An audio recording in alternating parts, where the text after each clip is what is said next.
আজ রবিবার 19শে মাঘ 2025 সালের 2রা ফেব্রুয়ারি। বৃশ্চিক রাশি, বৃশ্চিক লগ্ন, স্করপিয়ান সাইন জাতক জাতিকাদের আজকের দিনটি কিন্তু এক প্রকার বেশ কাটতে চলেছে।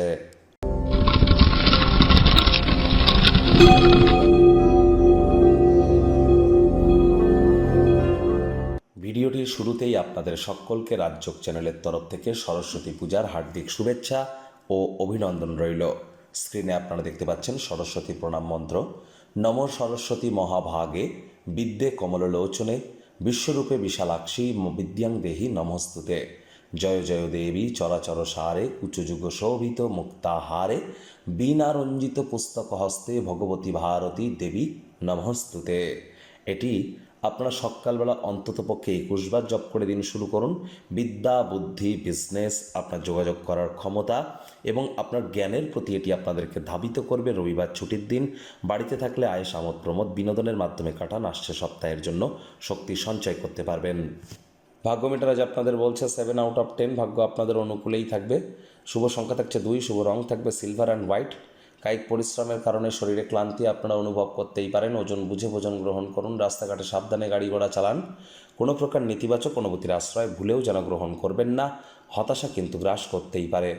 অর্থগত ব্যাপারে আয় ইনকাম বাড়বে। নতুন উদ্যোগ পরিকল্পনার পাশাপাশি নতুন নির্মাণ কার্যের শুরুয়াত আজ করা যেতেই পারে। রাতের দিকে দিনের তুলনায় রাতের দিকে কিন্তু আর্থিকভাবে আপনারা লাভান্বিত হবেন। কাউকে টাকা পয়সা ধার দিয়ে থাকলে ফেরত পেয়ে যাবেন। চাকরিজীবী যারা আছেন তাদের অফিসের পরিবেশ এক প্রকার বেশ। বস কলিগদের সাথে ভাব ভালোবাসা বাড়বে। কর্মে গতি অনুভব করবেন। নিজের মেধা দক্ষতা ট্যালেন্টের দৌলতে প্রশংসার পাত্রপাত্রীও আপনারা হতেই পারেন। রাজনীতিবিদ যারা আছেন জনসংযোগ বৃদ্ধি করুন। সমাজে পপুলারিটিও ইনক্রিজ করবে। শিক্ষার্থী বিদ্যার্থীদের পড়াশোনায় মনোযোগ আরও বৃদ্ধি করতে হবে উচ্চশিক্ষার জন্য। যারা বিদেশ যাত্রার কথা ভাবছিলেন, ভাগ্যদেবী আজ আপনাদের পক্ষে নেই। সন্তান সন্ততি থেকে থাকলে তাদের এদিকে কঠোর সজাগ দৃষ্টি বজায় রাখুন। হাউস ওয়াইফ যারা আছেন দিনের শুরুটা তাড়াতাড়ি করুন। প্রেমিক প্রেমিকা, স্বামী স্ত্রী রূঢ় বাক্যের প্রয়োগ, অশ্লীল ব্যবহার যেন করবেন না। তৃতীয় কোনো ব্যক্তিকে ভুলেও সম্পর্কের মধ্যে যেন প্রবেশ করতে দেবেন না। সম্পর্কের দুর্বলতা কিন্তু আরও বেড়ে যেতে পারে। শত্রুপক্ষ বিরোধী পক্ষ একটু হলেও শক্তিশালী থাকছে। পরিবার পরিজন, নিকট স্থানীয় ব্যক্তিবর্গ, বন্ধু স্বজন কারোর উপরেই জোর করে নিজের মতামতকে জাহির করলেই কিন্তু ক্ষতি। ছোটোখাটো ব্যাপারে অন্যের বিষয়ে ভুল ত্রুটি ধরার স্বভাব থাকলে ত্যাগ করুন। সময়ের ভঙ্গুরতা উপলব্ধি করে আপনি সকলের থেকে দূরত্বতা রেখে নির্জনে একাকী সময় কাটাতে পছন্দ করবেন।